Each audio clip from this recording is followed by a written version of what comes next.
Alors bonjour, je vous souhaite la bienvenue à tous. Je m'appelle Michel Berthiaume, je suis enseignant depuis presque 15 ans à l'IMICA à Montréal et on me demande de temps à autre de donner des conférences sur l'entrepreneurship et vu les horaires, vu différentes choses, je ne pourrais pas donner cette conférence-là live en personne comme je le fais d'habitude dans les locaux. Donc, pour vos groupes, à vous particulièrement, je vais la faire en vidéo. Puis peut-être qu'un jour, on aura l'occasion de se rencontrer live dans ce sens-là. Cette présentation-là, j'ai environ 6 heures de contenu dedans. C'est sûr que je ne vous parlerai pas pendant 6 heures de temps. Je vais m'en tenir à 1 heure et demie, 2 heures, gros maximum. Mais je vais vous donner l'essentiel de l'entrepreneurship, l'essentiel d'un démarrage d'entreprise de base. J'espère que les informations qui vont être là-dedans vont vous être utiles un jour, tôt ou tard. Donc, je vais commencer tout de suite avec la présentation. Je vais possiblement parfois mettre la vidéo sur pause.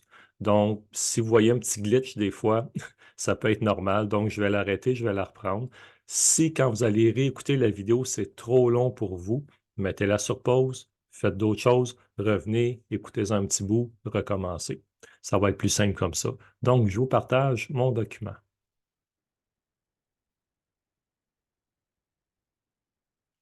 Donc, c'est quoi l'entrepreneuriat? Bien entendu, vu que je ne donne pas le cours, en fait, la présentation live à l'école, il n'y a pas l'interaction avec les gens, avec les étudiants, avec les enseignants, il n'y a pas d'interaction. Donc, je pourrais pas, il n'y aura pas de questions, de période questions-réponses, à moins que si vous avez des questions, vous pouvez toujours les mettre dans le chat, dans les commentaires à la fin. Je vais probablement aussi vous fournir une espèce de budget déjà fait. Pour ceux qui s'intéressent, vous pourrez l'utiliser pour vos vraies dépenses, pour vos vraies entrées d'argent. Et vous pourrez l'utiliser aussi pour votre vie régulière, autant pendant que vous êtes étudiant qu'après, quand vous allez changer de statut d'étudiant, étudiante, de travailleur à travailleuse. Intro à l'entrepreneurship. Bon, normalement, je demande qui ça l'intéresse, qui l'a déjà été. Il y a beaucoup de questions, il y a beaucoup d'aspects que je vais passer rapidement. Donc, la première page, en fait, indique des liens. Si l'entrepreneuriat vous intéresse, c'est des liens que vous pouvez consulter pour vous informer, où il y a des coachs, il y a des équipes qui peuvent aussi vous aider à démarrer votre entreprise. Je tiens à spécifier que si vous voulez démarrer quelque chose au Québec, au Canada, je parle surtout aux étudiants étrangers. Vous devez avoir 18 ans et plus normalement et avoir un permis de travail ou un visa qui vous permet de travailler au Québec ou au Canada. D'accord? Donc, assurez-vous que vous avez ça avant de commencer quoi que ce soit. OK, on va continuer avec ça. Donc, pour débuter, il y a beaucoup de choses là-dedans. Je ne parlerai pas de tout ça, je ne rentrerai pas dans les détails, je vais m'en tenir à l'essentiel, d'accord? Mais si pour ceux d'entre vous qui désirez devenir entrepreneur, et pour les femmes, je vais dire aussi entrepreneur, je ne dis pas entrepreneuse parce que ça sonne drôle un peu. Donc, entrepreneur et entrepreneur, d'accord? Donc, on doit être une personne autonome et structurée, une personne qui est à l'heure idéalement. Et si vous avez une famille, extrêmement important de bloquer du temps pour la famille et du temps non négociable. Peu importe quand, mais de s'entendre avec vos conjoints, conjointes, enfants selon le cas, on bloque ce temps-là dans la semaine pour la famille. D'accord? Euh, Vous pouvez bénéficier aussi du programme STA, d'accord? Donc, le programme STA, lui, c'est un programme qui permet, c'est le soutien ici aux travailleurs autonomes. Donc, vous pourriez être sur l'assurance emploi, communément appelé le chômage. Euh, Si vous êtes en situation, vous ne l'êtes pas présentement, mais si vous devenez en situation d'être sur l'assurance emploi, vous pouvez quand même démarrer votre entreprise, puis bénéficier de vos cotisations, en fait, de l'assurance emploi, de recevoir vos montants mensuels et de recevoir aussi, de faire de l'argent dans votre entreprise. Vous pouvez faire les deux en même temps sans être bloqué ou sans être coupé. D'accord? Les autres détails, je vais les passer rapidement. Je vous dirai ici, d'accord, vos diplômes, vos certificats, vos attestations, ce que vous avez acquis autant dans vos pays respectifs que ici, peuvent vous aider à démarrer, peuvent vous aider dans vos créneaux de démarrage. En passant, si vous arrivez d'un autre pays, bien important de faire valoir vos équivalences, surtout si vous étiez ingénieur ou ingénieure dans vos pays respectifs ou que vous aviez un titre, je pourrais dire honorable, peut-être dans ce sens-là, c'est bien d'aller sur le site de Québec Équivalence et de faire valoir vos équivalences. Comme ça pourrait vous permettre dans vos études d'aller plus vite, plus loin, que ce soit de passer par un collège, faire un DEC ou un certificat ou aller à l'université ensuite pour un bac, un certificat, une maîtrise ou autre chose. D'accord? Et je vous dirais aussi, avant de passer à la prochaine diapositive, de vous entourer des gens qui ont les compétences, des gens qui sont dans le domaine, si possible, pour vous aider à avancer aussi dans ce sens-là. Les autres détails, je vais tous les expliquer au fur et à mesure. Normalement, je demande s'il y a des questions, mais là, je ne demanderai pas. Mais soyez à l'aise de mettre vos questions dans le chat ensuite, puis je répondrai dans le courant de la semaine. Lecture suggérée. J'aurais des centaines de livres à vous suggérer, vraiment, vraiment des centaines, d'accord? Euh, mais à trop lire à un moment donné, c'est comme si on ne lit pas du tout, on vient tout mélanger, puis on perd l'intérêt. Mais ces livres-là que je vous propose, Réfléchissez, devenez riche, Le Barbier riche, Père pauvre, Qui a piqué mon fromage. Il y a Le pouvoir du moment présent aussi et Le chemin le moins fréquenté de Scott Peck aussi, qui sont des livres extrêmement intéressants à lire. Pourquoi ils sont intéressants à lire? C'est au niveau du mindset, c'est au niveau de votre système de croyances personnelles et au niveau de votre système de pensée personnel. Je ne parle pas de croyances religieuses ici dans ce sens-là, quoique ça peut aller aussi avec ça, ça peut être contre comme ça peut aller avec, ça dépend, mais surtout de croyances sur vous-même, sur la vie et d'état d'esprit aussi. Donc, c'est des livres que je considère qui valent vraiment la peine d'être lus et qui parle des finances, qui parle aussi de l'argent, qui parle du monde de l'entrepreneuriat, qui parle de la différence entre être un employé, un employeur, un actionnaire, qui parle aussi pas nécessairement de richesse financière, mais d'abondance, si on veut, et d'aisance dans la vie. Tout dépendant. Normalement, quand c'est les groupes en présentiel, je vous demande qu'est-ce que vous voulez devenir dans la vie? Qu'est-ce que vous voulez faire? C'est quoi vos attentes financières? Voulez-vous faire 50 000, 60 000, 70 000? 200 000, 500 000, voulez-vous faire 2, 3, 4, 5 millions? C'est quoi vos objectifs de vie? C'est quoi vos attentes face à la vie? Donc, c'est des livres qui peuvent vous aider à atteindre certains objectifs. Et je vous le dis, vous qui êtes des étudiants actuellement, même avec un bon travail et des diplômes longs comme le bras, là, je suis un peu limité parce que j'ai le micro, puis je suis sur une chaise, puis je ne bouge pas comme je bouge d'habitude. Mais si vous voulez faire des salaires de 200 000, 300 000, ce n'est pas avec un travail, même un excellent travail, des diplômes que vous allez l'atteindre. Moi, je vais en parler plus tard, mais si vous voulez faire des montants de 2, 3, 4, 500 000 et plus, c'est avec une entreprise. C'est en étant entrepreneur qu'on arrive à faire des montants comme ça. On peut avoir un salaire très, très décent avec un bon travail, mais jamais arriver à des montants comme ça. Donc, si c'est ce qui vous intéresse dans la vie, ça pourrait être intéressant pour vous de penser peut-être à démarrer quelque chose. D'accord? Et je vous pose la question. Je vais vous la poser maintenant. Et si ça vous tente d'écrire votre réponse, vous l'écrirez plus tard. Si tu n'avais pas à gagner ta vie, tu n'as pas à gagner ta vie, qu'est-ce que tu ferais? Donc, je m'explique. Il y a un miracle qui se passe dans ta vie. Et là, du jour au lendemain, que ce soit ta carte de débit ou ta carte de crédit, il y a toujours de l'argent. Tu ne recevras plus jamais un compte de carte de crédit, peu importe le nombre de fois que tu te sers de ta carte de crédit dans la même journée ou dans l'année. Et à chaque fois que tu vas utiliser ta carte de débit, il va toujours avoir les montants d'argent dedans. Donc, depuis notre naissance, on est conditionné à faire ce qu'il faut pour gagner notre vie. Mais là, tu n'as plus besoin de gagner ta vie. C'est là, c'est fait. L'argent est illimité pour toi. Tu fais quoi de ta vie? Et peu importe l'âge que tu as, que tu sois au début de la vie dans la vingtaine ou à la fin de ta vie à 80 ans, tu fais quoi de ta vie? Tu l'investis comment? Tu fais quoi de ton temps, des gens avec qui tu es, des gens que tu aimes, de ton argent? Qu'est-ce que tu fais de ta vie? Bonne question, hein? Pose-toi la question, ça peut valoir la peine. Imagine qu'un jour, tu gagnes un gros montant d'argent. Tu vas faire quoi avec ça si tu n'as plus besoin d'aller travailler, si tu n'as plus besoin de faire des études pour atteindre tes objectifs de travail, tu vas faire quoi de ta vie? C'est une question importante à se poser à un moment donné. Les types financiers.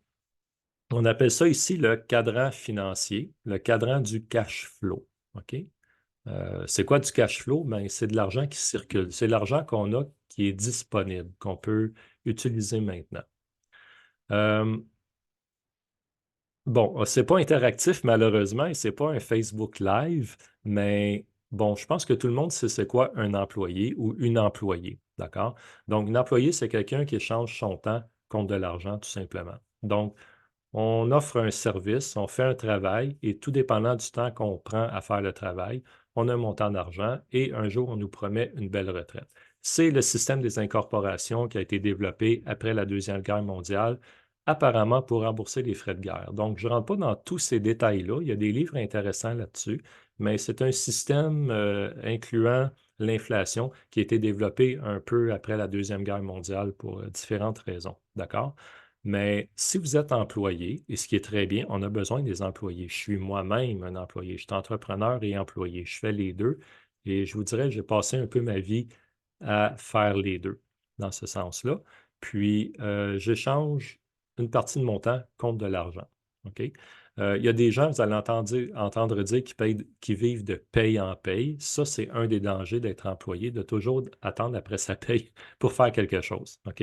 Il y en a que ça ne les dérange pas, il y en a que ça les dérange. Mais sachez que si on est des employés, généralement, c'est le budget qui décide de ce qu'on fait dans la vie. C'est le budget qui décide si on part en voyage ou quel genre d'auto qu'on achète, quel genre de maison qu'on achète ou si on reste en logement. D'accord? Ça va jouer là-dessus beaucoup. Ensuite, indépendant. Un indépendant, c'est un peu comme quand j'ai démarré mon entreprise. Bon, je n'ai pas parlé un peu de mon profil, de mes débuts, tout ça, ce que je fais normalement avant de commencer les présentations. Euh, je vais en parler brièvement. Je vais peut-être en parler un peu plus tard dans la présentation. J'aime pas beaucoup parler de moi dans ce sens-là, mais je pense qu'il y a des aspects importants à savoir. Je vous dirais, moi, depuis mon enfance, que je fais toutes sortes de choses. Je faisais des papiers, je mettais ça dans les boîtes aux lettres pour offrir mes services, pour déneiger l'hiver, les balcons, pour les personnes âgées surtout. Réparer les vélos, j'étais très bon à réparer ce qu'on appelait un 10 vitesses à l'époque, d'accord? Donc, j'étais très bon à réparer ça. Je réparais des laveuses, des sécheuses, des poêles, tout ça. Donc, moi, ce que je faisais, je me faisais des petits dépliants, je mettais ça dans les boîtes aux lettres partout dans le quartier. Et c'était ma façon, moi, d'être entrepreneur à l'époque, quand j'étais jeune. Et je me faisais de l'argent avec ça, bien entendu. J'ai vendu du chocolat porte à porte. J'ai fait plein d'affaires. OK? Donc, ça, c'est plus le type indépendant. Un peu plus tard, j'ai démarré mon entreprise en déménagement, donc pendant 6 7 ans avec mon camion qui s'est autofinancé, en fait.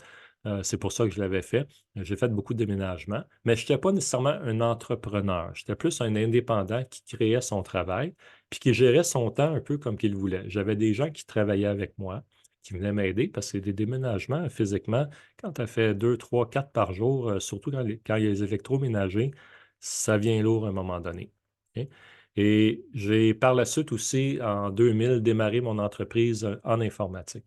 Donc, rapidement, ce qui est arrivé avant d'entrer dans tous les détails, j'avais un travail merveilleux. Bon, j'ai travaillé à la Ronde de 1986 à 1988, qui est un travail fantastique et merveilleux et très bien payé pour l'époque, dans lequel j'étais totalement épanoui. Ensuite, je suis parti pour un certain temps, euh, plus loin. Je suis revenu au début, vers les années 90 et je suis rentré à la station de télévision Télé-Québec, qui s'appelait Radio-Québec à l'époque, qui s'appelle maintenant Télé-Québec. L'émission, si jamais vous connaissez Passe-Partout, bien c'est Passe-Partout. Et j'ai eu la chance, vu que je travaillais là, de toucher les marionnettes de Passe-Partout, de mettre mes mains dedans, de les faire bouger, de les faire parler. Je connaissais bien le réalisateur aussi. Alors, on a eu vraiment du fun. Donc, moi, j'avais un travail à Télé-Québec à l'époque de 1990 à 1996. Parfait. C'est un travail parfait. Le salaire parfait, les vacances, j'avais presque 2 mois de vacances payés par année, j'avais le véhicule de la compagnie, j'avais carte blanche, je faisais ce que je voulais quand je voulais, avec qui je voulais, à la limite. Je vous dis, là, c'était parfait. Je m'en allais producteur-réalisateur. On a démarré une troupe de théâtre. On a fait du théâtre public pendant 3 ans un peu partout au Québec. Écoutez, c'était la vie, là. Je peux même pas vous l'expliquer. J'ai des émotions qui montent à chaque fois. C'était la vie parfaite à tous les niveaux. Puis, un jour, cette vie parfaite-là s'est arrêtée brusquement. Oui, oui. J'étais permanent, j'avais ma permanence, je faisais les démarches dans le domaine que je vous parlais. Puis à un moment donné, notre cher gouvernement du Québec de l'époque, je pense qu'il était M. Bouchard, je ne me souviens plus, a coupé les budgets parce que Télé-Québec est une station de télévision financée par le gouvernement du Québec. Donc, on a tous perdu nos jobs, comme on dit. J'ai perdu mon travail et je me suis retrouvé devant rien. Je me suis retrouvé avec une prime de départ qui m'a aidé à acheter ma première maison, si on veut, l'assurance emploi, bien entendu, que j'ai utilisée, avec laquelle aussi j'ai bénéficié du programme. Puis, mais j'avais juste un secondaire 5 à l'époque. Donc, la sécurité d'emploi, c'est subjectif, d'accord? Je recommande beaucoup aux gens à notre époque d'avoir deux, trois des streams of income, de l'argent qui rentre de deux, trois canaux différents, de deux, trois moyens différents, des sources de revenus différentes, d'accord? C'est plus sécuritaire, je vous dirais. Donc, j'avais mon secondaire 5 seulement, donc j'étais un peu mal pris dans la vie par rapport à ça et je ne voulais pas me retrouver à faire n'importe quoi, n'importe comment. Bon, pour faire une histoire courte, après plusieurs démarches, je me suis retrouvé à Técart, donc une école de formation collégiale qui m'a coûté 23 000 de ma poche pour suivre les cours, pour faire un AEC, un peu l'équivalent d'un DEC, mais moins long, un AEC qui a pris presque 2 ans dans lequel aussi, à travers ça, j'ai travaillé à Vidéotron. J'ai eu la chance de rencontrer quelqu'un à un moment donné, à cette époque-là, qui m'a fait rencontrer son patron et j'ai eu la job à Vidéotron à l'époque. Donc, ce qui était intéressant, c'est que je pouvais mettre en pratique ce que j'apprenais à l'école. Et donc, j'ai eu un diplôme, donc j'ai appris un métier qui est l'informatique, qui est un domaine qui ne m'intéressait pas du tout, mais tellement pas. Vous allez dire, pourquoi tu as fait ça, Michel Debord? C'est parce que je voulais aller faire de l'électronique.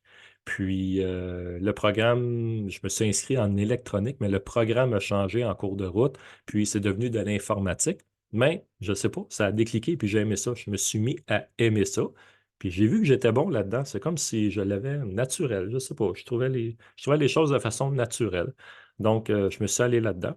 Puis après ça, quand j'ai terminé mes études vers la fin 99, je passe beaucoup, beaucoup, beaucoup de détails là, pour ne pas rallonger les choses. J'ai travaillé dans bon, quelques compagnies, mais une compagnie en particulier qui s'appelait Plansoft à l'époque, qui a fermé les portes pour. C'était une faillite planifiée, organisée en fait pour fermer les portes, pour payer les actionnaire. Mais je pense que je peux le dire publiquement, c'est fermé depuis longtemps maintenant. Puis, c'était un autre bon travail que j'ai eu.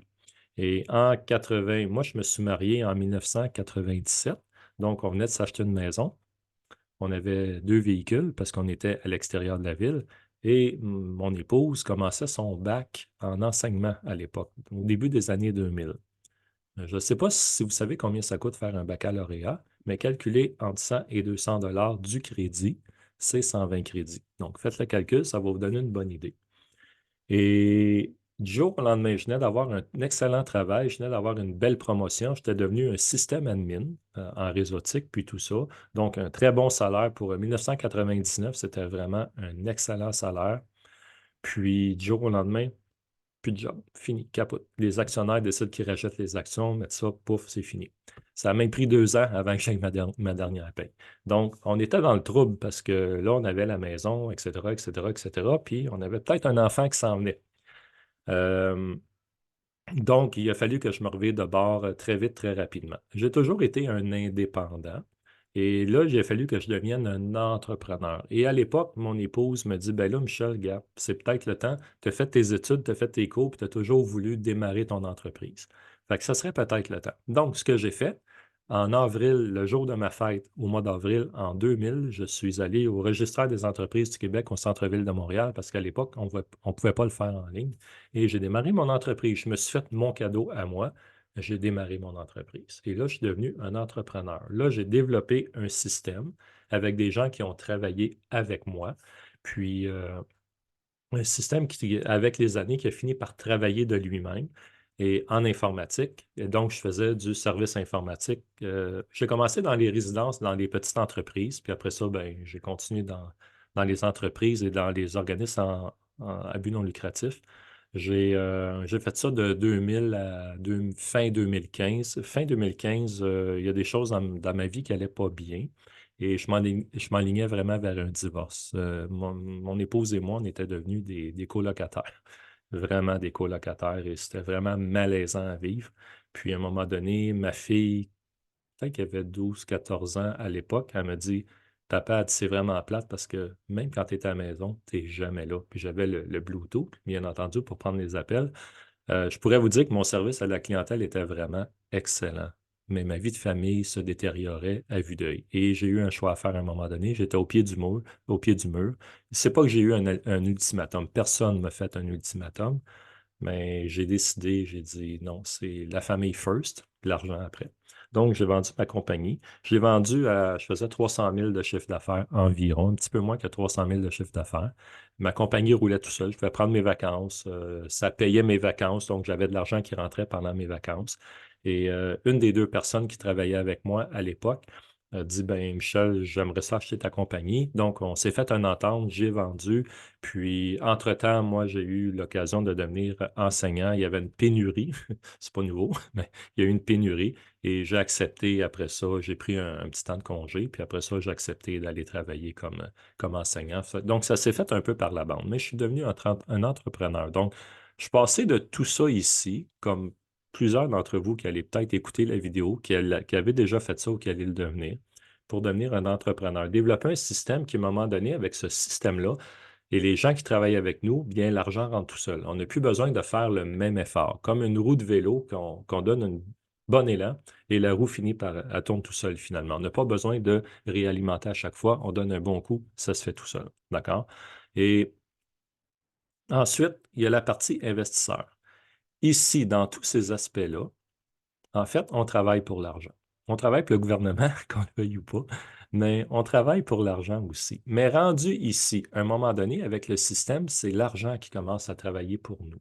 Le système, l'argent fait des profits, travaille pour nous. C'est pour ça que les entrepreneurs deviennent riches souvent. C'est pour ça que les entrepreneurs font des 2, 3, 4, 500 000. Et en passant, Christophe, celui qui a acheté mon entreprise en informatique, j'ai donné un défi quand j'ai vendu à la fin 2015. J'ai dit, Christophe, là, on part dans 250 000, 300 000 de chiffre d'affaires.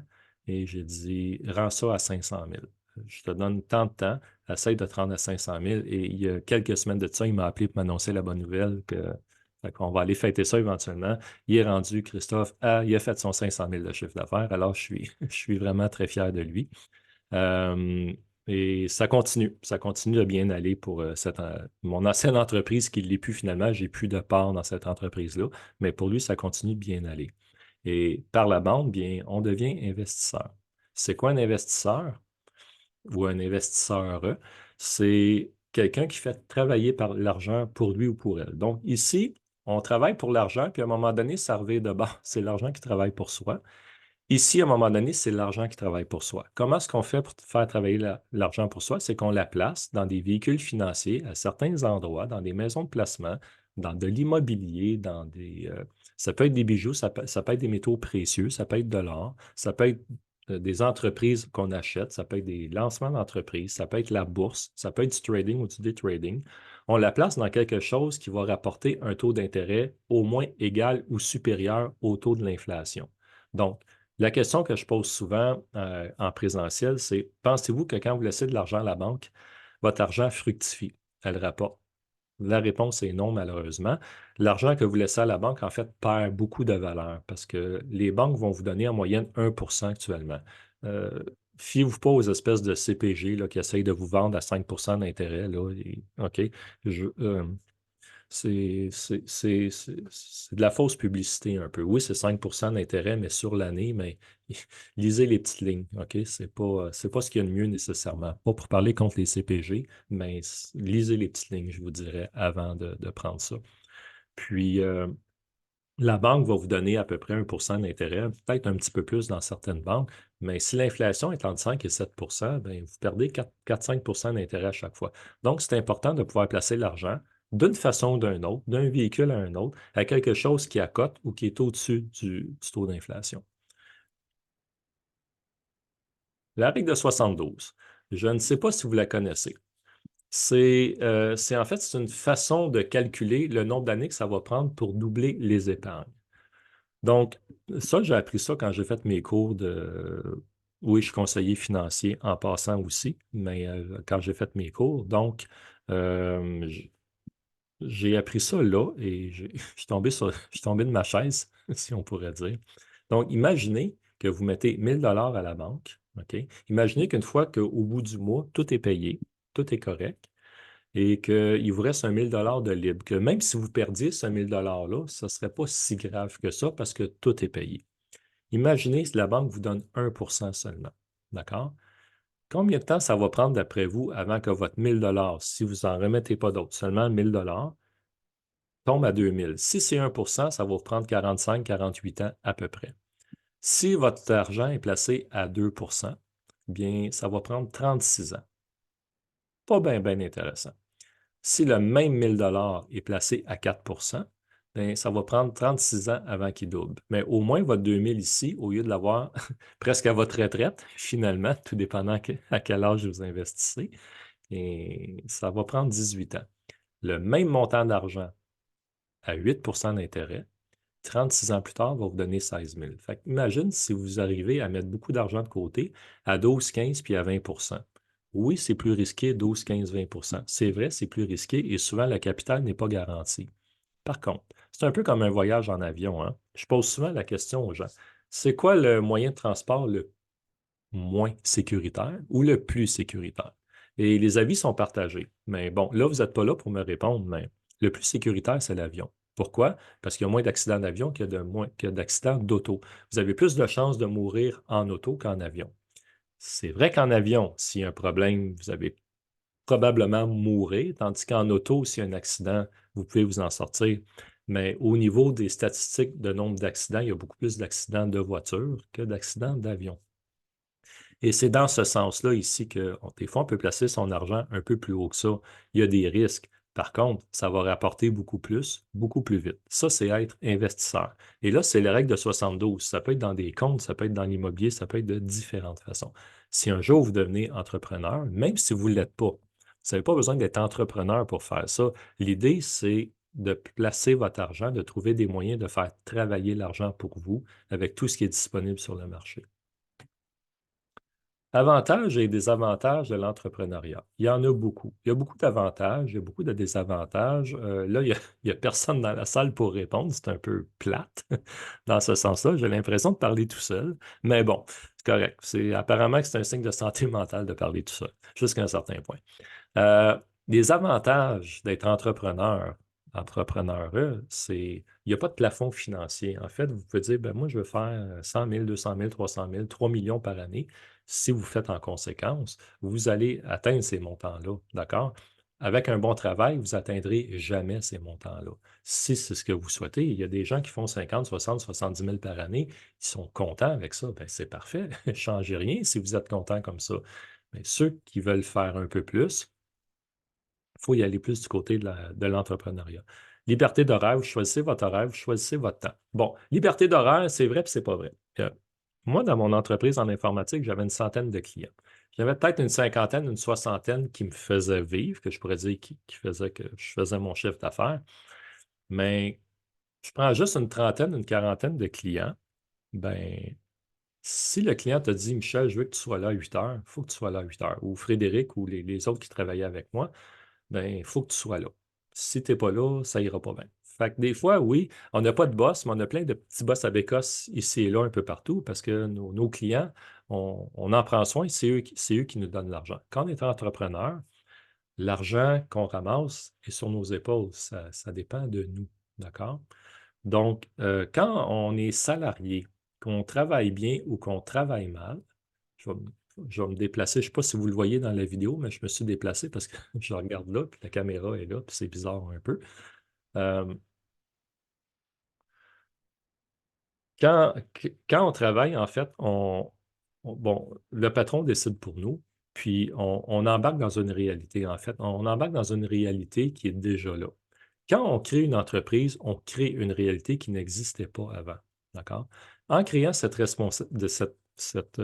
en créant cette réalité-là, en fait, il y a des gens qui vont venir travailler avec nous, peu importe la forme fiscale. Ce n'est pas important pour l'instant. Il y a des gens qui vont adhérer à ce qu'on fait et qui vont venir travailler avec nous et pour nous.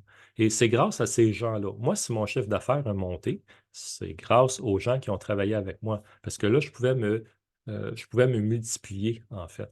Quand j'ai commencé, j'étais seul. Je ne faisais pas beaucoup d'argent au début parce que je ne pouvais pas gérer plus que 4-5 clients par jour. Mais quand les autres personnes sont rentrées travailler avec moi, ben là, je pouvais faire 5-10-15 clients par jour.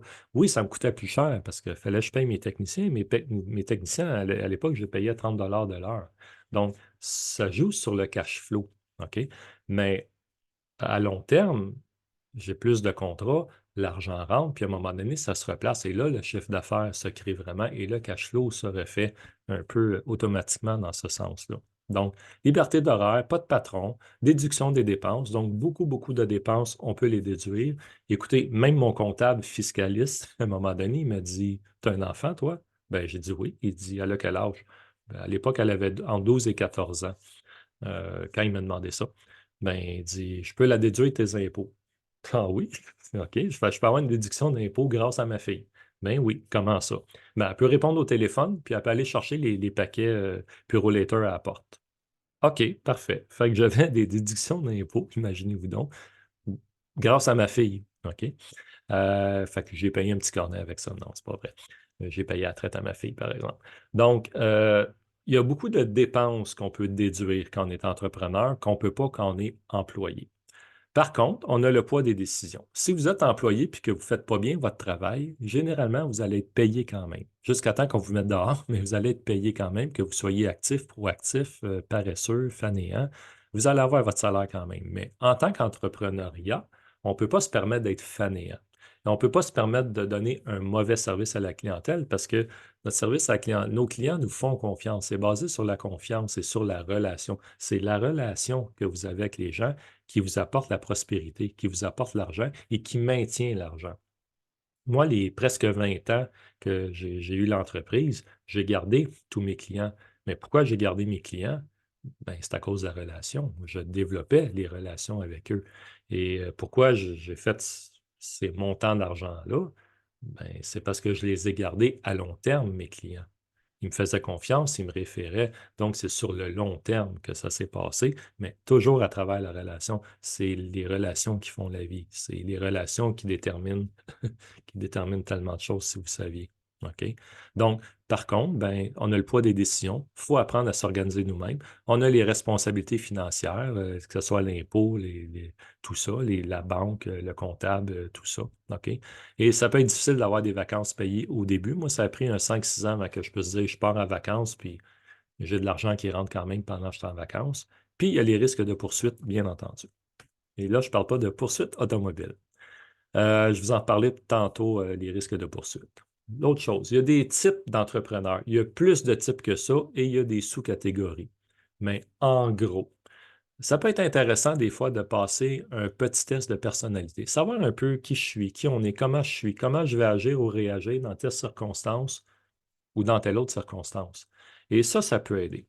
Si vous êtes un type bâtisseur, ça va être un peu comme Elon Musk, comme Bill Gates, comme Steve Jobs, Warren Buffett, et pour ne pas le nommer, Donald Trump. Donald Trump, on aurait beau peut-être l'aimer ou pas l'aimer, mais sur l'aspect marché, sur l'aspect financier, c'est quand même un homme solide. Il a fait des faillites, il a fait plein de choses, mais lui, c'est le nom. C'est quand même un homme solide. On ne parlera pas de lui comme président, mais vous comprenez ce que je veux dire. OK? Il y a les opportunistes qui veulent la réussite.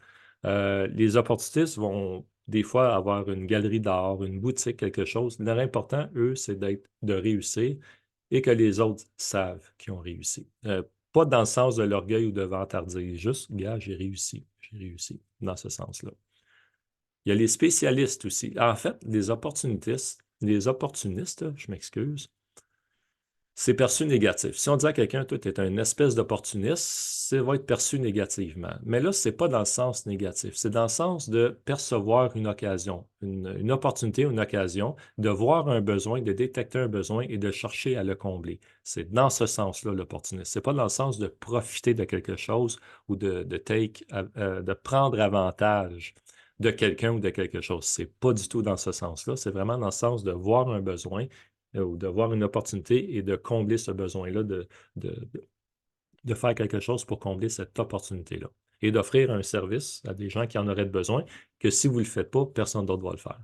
Les spécialistes, OK, la valorisation personnelle. À un moment donné, j'ai eu un gros contrat avec une compagnie à Terrebonne.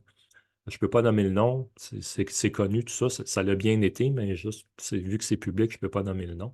Et à un moment donné, eux fonctionnaient en Mac, puis il y avait besoin d'un système de base de données qui fait qu'à partir du site Web, les données qui sont rentrées du site Web s'en vont directement dans la base de données et les chiffres qui sont dans la base de données s'en vont directement dans le logiciel de comptabilité qui était à Comba ou Fortune 1000 à l'époque, je ne me souviens plus.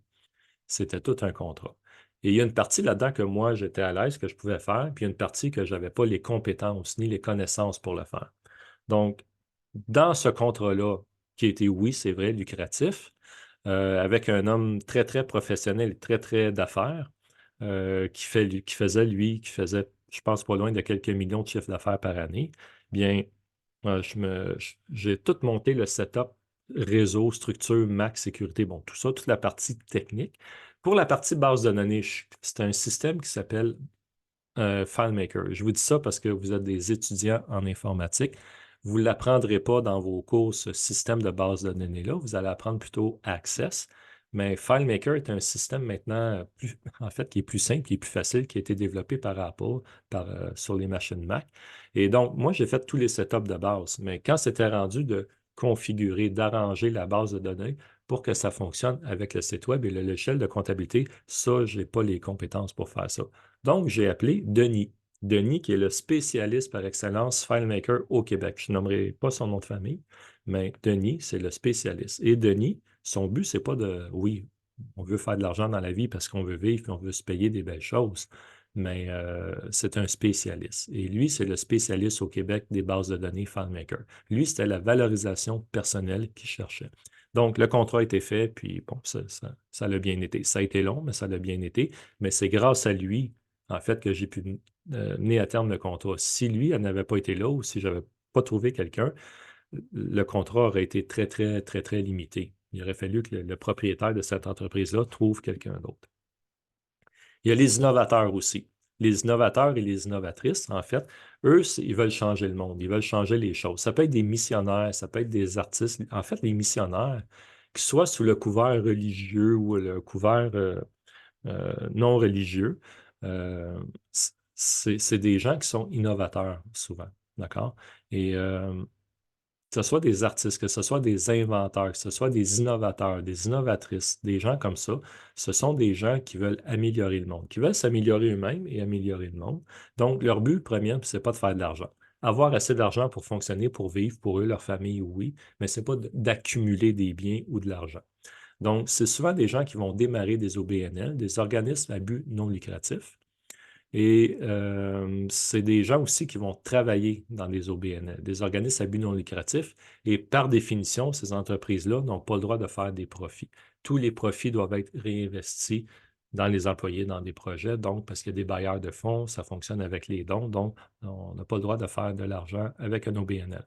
Donc, essayez de voir, je sais que, bon, ceux qui allaient regarder la vidéo, vous êtes relativement jeunes. Vous êtes entre 20 et 40, 45 ans. Je dis jeune parce que je suis un peu plus vieux que ça maintenant, mais euh, ça va vous concerner. À travers les cours que vous allez suivre, à travers ce que vous allez faire à l'école et dans vos stages, essayez de vous découvrir, de voir ce que vous n'aimez pas, puis de vous positionner, de vous identifier en fait ici. Je suis qui, moi? OK? Ça peut vous aider pour la suite des choses. Puis faites le petit test si ça vous tente. Le petit test est intéressant. Les types, en fait, les types de personnes ou les types d'entreprises, il y en a plusieurs. Je ne les ferai pas tous parce que ça va être vraiment trop long. Euh, bon, il y a les employés qu'on connaît. Si vous avez un statut d'employé, même si vous avez un excellent travail, comme je disais, des diplômes longs comme le bras, c'est rare que vous allez dépasser 200 000 par année. À moins que vous travailliez dans une autre province ou dans un autre pays, à New York, Los Angeles ou ailleurs, mais sinon, c'est rare que vous allez dépasser le 200 000. Si on veut dépasser le 200 000, il faut aller comme soit travailleur autonome, freelance, ou entreprise, vraiment démarrer une entreprise. là, on va être capable de monter. Il n'y aura pas de plafond financier, on va être capable de monter dans ce sens-là, de faire travailler les gens avec nous, puis de créer de la prospérité ici. OK? C'est plus facile de créer de la prospérité ici. Les autres, les sociétaires non collectifs, les OBNL, tout ça, j'en parlerai pas, je ne rentrerai pas là-dedans, ni dans le système de coop, mais juste rapidement, si vous habitez dans une coop ou vous voulez démarrer une coopérative, c'est tout le monde qui met un pourcentage d'argent. Donc, les dépenses, c'est un peu comme un condo. Si vous avez déjà été en condo, c'est un petit peu le même principe, OK? Sans rentrer dans tous ces détails-là. Les diverses formes de l'entrepreneuriat, OK? Les formes, ce qu'on appelle les formes juridiques. J'ai mis l'information ici. Généralement, vous pourriez, et là, je m'adresse toujours aux- à vous, les étudiants, déjà, avec le statut que vous avez, si vous avez un permis de travail ou un permis d'études, vous pourriez déjà démarrer avec votre nom. Si vous avez déjà des compétences dans le domaine informatique, vu que vous faites un cours informatique, vous pourriez démarrer déjà dans ce sens-là. Puis, il y en a, on sait très bien qu'il y en a qui viennent seulement chercher le papier. Si vous avez déjà des connaissances, des compétences, il n'y a rien qui vous empêcherait de démarrer quelque chose. Faire du service informatique chez vos voisins, dans les petites entreprises du coin, ou spotter les gens qui sortent de chez Best Buy avec les grosses TV et les systèmes maison et qui ne savent pas comment les installer ou les faire fonctionner. Vous pourriez offrir vos cartes d'affaires, demander soit un tarif fixe ou tant de l'heure, puis déjà démarrer comme ça. Ça n'a pas besoin d'être compliqué. Et en fait, au Québec, c'est relativement simple. En fait, au Canada, comparativement à d'autres pays, c'est relativement simple de démarrer en affaires. Je m'excuse, j'ai des petits messages. C'est relativement simple. Mais on pourrait aussi démarrer avec un nom. Donc, avoir un NEQ, ce qu'on appelle un NEQ, un numéro d'entreprise du Québec. Donc, avec un NEQ, si votre nom est enregistré, vous pouvez déduire toutes vos dépenses. Et par contre, c'est vous, c'est votre entreprise, c'est une personne physique. OK? Donc, c'est vous. Donc, vous êtes sujet aux faillites ou aux poursuites, dans le sens que s'il y a une faillite ou une poursuite, c'est vous personnellement qu'on poursuit. Et les huissiers pourraient aller chez vous, en fait, les créanciers, pour envoyer des huissiers chez vous et ramasser votre TV. OK? C'est ce qui pourrait arriver dans ce cas-là. OK? Et dans ce contexte-là, généralement, au niveau de l'impôt, ce n'est pas rentable. Si vous faites, quand vous êtes rendu à 60-80 000 par année, vous pouvez payer jusqu'à 35, 40, 45 d'impôts. Moi, au début, ça m'a coûté cher d'impôts aussi parce que je ne le savais pas. Et quand j'ai démarré mon entreprise, je n'ai pas fait de plan d'affaires. Je me suis garoché, comme on dit, je me suis lancé parce que j'étais dans l'urgence. Et étant moi-même une personne assez intrépide de nature, j'ai plongé puis j'ai dit, on verra après. Heureusement, ça a fonctionné. Ça aurait pu ne pas fonctionner. Heureusement, ça a fonctionné. Mais c'est à y penser. D'accord? Il y a aussi les incorporations. Comme je vous dis, je reste assez bref là-dessus. Vous êtes des étudiants, vous allez finir vos cours, vous allez avoir votre diplôme. Et quand vous serez rendu travailleur, peut-être qu'on pourra en reparler, aller plus loin si vous avez des projets dans ce sens-là. Si vous démarrez une incorporation, vous allez être une personne morale. Donc, une personne morale, en fait, c'est une entreprise qui est séparée de la personne. Donc, s'il y a une poursuite ou une faillite, les créanciers vont envoyer les huissiers à l'entreprise. Donc, personne ne va aller chez vous prendre vos choses. Le taux d'imposition va être beaucoup plus bas. Vous allez être imposé à peu près sur 23 peu importe le chiffre d'affaires que vous faites, jusqu'à un certain point. Le X, c'est que ça coûte plus cher à démarrer. Une entreprise enregistrée va vous coûter environ 38 par année. Une incorporation, c'est plus compliqué, ça va vous coûter, je pense, que c'est rendu à 300, quelques 400 $. J'ai mis ici, je ne sais pas s'il est à jour, mais j'ai mis ici la liste des tarifs pour ceux que ça intéresse. Mais ça peut vous coûter jusqu'à 2000 pour créer l'incorporation, qu'elle soit provinciale ou fédérale, créer le CA, le conseil d'administration et tout ça. Donc, par contre, si vous dites, ben moi, je démarre quelque chose, je veux vraiment créer une réalité, faire travailler des gens pour moi, améliorer la vie de tout le monde, vendre un produit, un service et faire des centaines de milliers ou des millions par année, vous devez vous incorporer. Vous ne pouvez pas rester enregistré. Moi, j'ai commencé à enregistrer dans l'urgence, mais j'ai dû m'incorporer à un moment donné. Et vous savez, le gouvernement peut vous imposer jusqu'à 59 d'intérêt ou de taux d'imposition. OK? Le taux usuraire, donc ce qu'on appelle Shylock, là, ceux qui veulent vous couper les jambes ou la tête si vous ne les payez pas à temps, c'est 60 D'accord? Donc, n'allez pas là, s'il vous plaît, si vous avez besoin d'argent, trouvez un autre moyen, s'il vous plaît, n'allez pas là. Mais le taux légal, ça peut aller jusqu'à 59 60 devient le taux usuraire. D'accord? Je vais vous mettre sur pause quelques minutes, d'accord? Et je reviens, ce ne sera pas très long. Donc, je continue.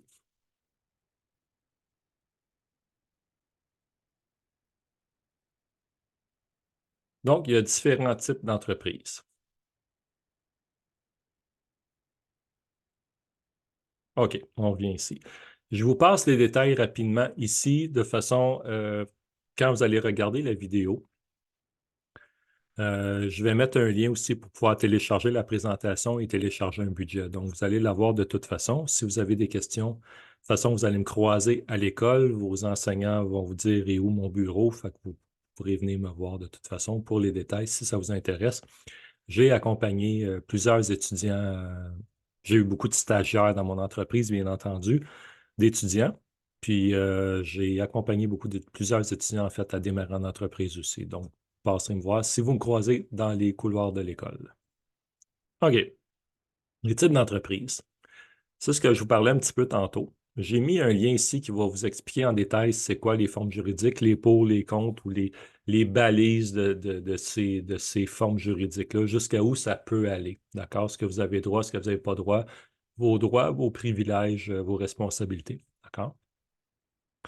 Entreprise individuelle, c'est un seul rapport d'impôt. C'est soit qui démarre vous démarrez votre entreprise avec un nom. Moi, j'aurais pu m'appeler Michel Informatique. Bon, j'ai pris un nom. En fait, ma compagnie s'appelle toujours solutionsmc.ca.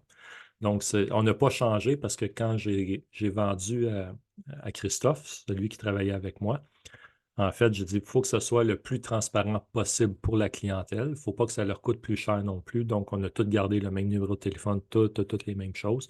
On a juste changé le gars qui fait le travail. C'est juste ça qui a changé. Mais même moi, je suis resté impliqué dans l'entreprise l'année qui a suivi là, pour faire le switch, avec les clients, puis faire le transfert, si on veut, de clientèle, de connaissances, de compétences, puis tout ça.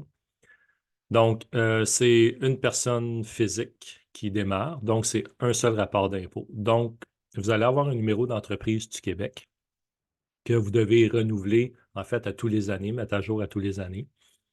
C'est un rapport d'impôt. Donc, supposons que vous avez un travail qui vous rapporte 40 000 et que dans votre entreprise individuelle, vous faites 10 000 vous allez être imposé sur 50 000. C'est ça que ça veut dire. Et là, tout dépendant du taux d'imposition, vous allez payer 35 d'impôt, là, tout dépendant. D'accord? Plus loin, j'ai mis un lien qui va vous permettre de savoir exactement combien d'impôts vous allez payer. Donc, selon les montants d'argent que vous faites, ça va vous dire exactement combien ça va coûter d'impôts. Incorporer. Si vous incorporez, peu importe la sorte d'incorporation, comme je vous dis, là, je ne rentrerai pas dans les détails, mais c'est tout expliqué ici.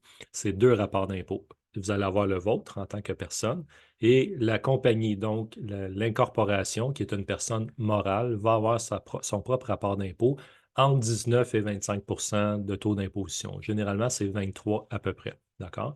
Donc, c'est pour ça que les chefs d'entreprise souvent travaillent dans leur propre entreprise, vont se prendre un salaire très bas pour payer le moins d'impôts possible. Donc, c'est deux rapports d'impôts. D'accord? Euh, et vous avez accès à il y a paquet de dépenses que vous pouvez rentrer dans l'incorporation. Donc, c'est ce qui explique pourquoi il y a beaucoup de compagnies qui font des millions de chiffres d'affaires par année, mais qui ne payent pas d'impôts ou qui ne payent presque pas d'impôts. Je parle ceux qui sont légaux, là, bien entendu. OK? Les OBNL ou OSBL, organismes sans but lucratif. Donc, eux ne paient pas d'impôts et le gouvernement rembourse 50 des taxes. Par contre, s'il y a des profits, il y a des surplus d'argent qui rentrent à cause des bailleurs de fonds, des donateurs ou les forfaits qu'on reçoit, dans ce cas-là, ça doit être réinvesti dans l'entreprise ou avec des projets ou pour les employés. Je vais passer les autres choses ici. Les multi-level marketing, donc ce qu'on appelle communément les MLM, multi-level marketing, Amway, Melaleuca, Usana, Mary Kay, Herbalife, tout ça. C'est peut être aussi des bons moyens de faire de l'argent. J'ai connu des gens là-dedans qui ont fait beaucoup d'argent. J'en ai connu qui en ont perdu beaucoup. Un petit conseil, si vous vous lancez dans ce genre d'entreprise-là, vous êtes considéré comme des travailleurs autonomes.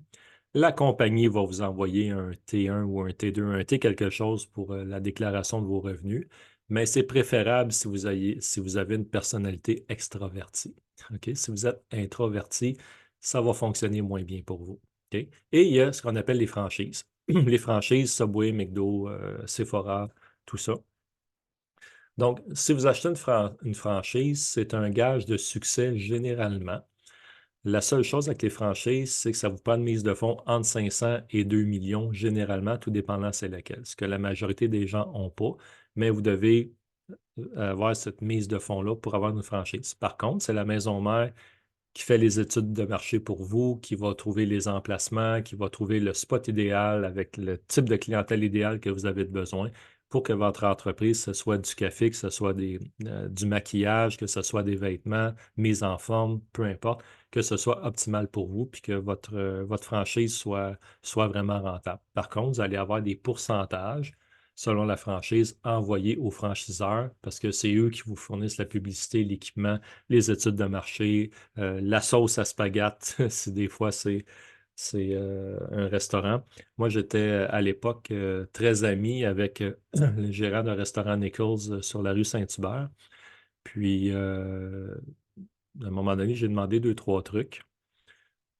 Puis, il m'a dit, ben, tu sais, Michel, ça, je peux pas, ça, je peux pas, ça, je peux pas, parce que la maison mère veut pas. Mais à un moment donné, j'ai dit, ah, ça me ferait plaisir si tu pouvais faire ça. C'était de la bouffe en passant, là, c'est pas de la drogue, là, c'est de la bouffe. On transigeait de la bouffe, n'inquiétez-vous pas. Donc, puis il a réussi finalement, il a pu faire une petite chose, puis j'ai pu avoir ce que j'ai demandé, en fait, qui était des muffins. Vous avez peut-être pensé la grosse affaire, ah, Michel, il est dans plein. Non, c'est pas ça, là. C'était juste des muffins puis certaines pâtisseries, mais la maison mère le fait pas, mais il a pu avoir la permission de le faire, d'accord? Donc, mais faut fonctionner selon les règles de la maison mère dans les cas de franchise. Par contre, c'est une garantie de succès généralement.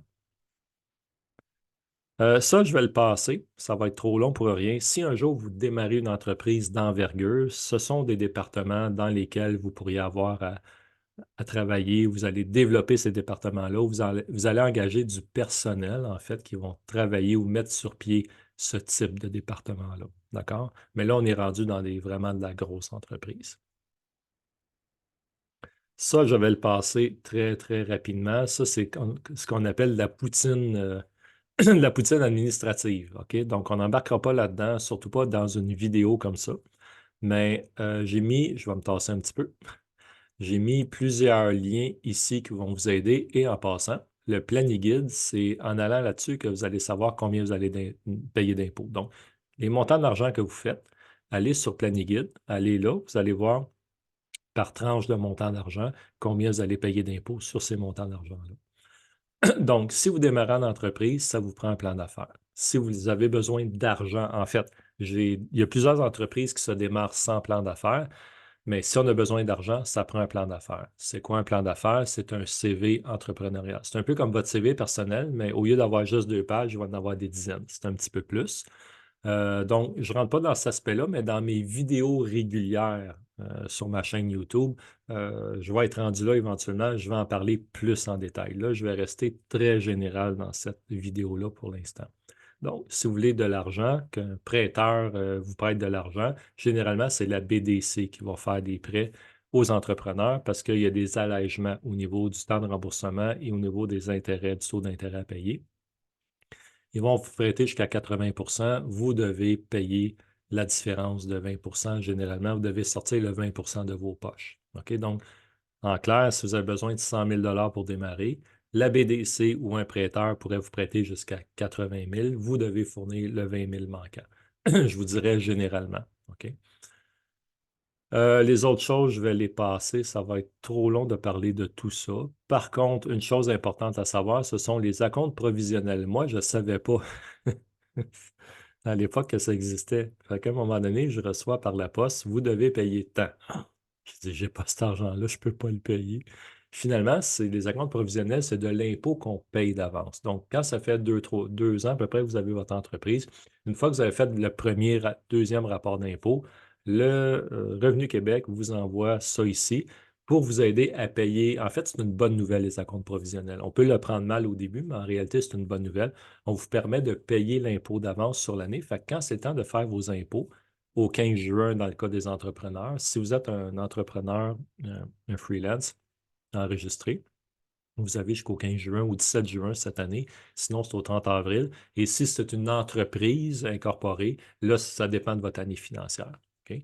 Donc, 4 fois par année, vous allez prélever, vous allez faire des montants d'avance. Donc, ça va payer l'impôt d'avance. Donc, au bout de l'année, vous n'aurez pas la mauvaise surprise de devoir 7, 8, 10, 15, 20 000 d'impôt dans ce sens-là.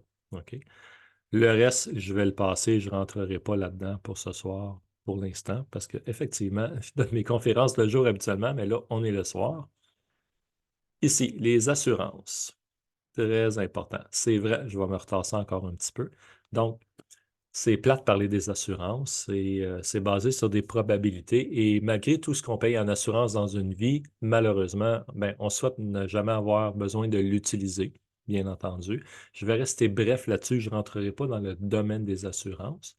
Mais je vous dirais, pour la majorité de ceux qui allaient écouter cette vidéo-là, vous êtes jeunes. Je vous dirais, si vous êtes jeune, vous n'avez pas de personne à charge, pas de conjoint, vous êtes en logement, vous n'avez pas besoin d'assurance vie normalement, généralement. D'accord?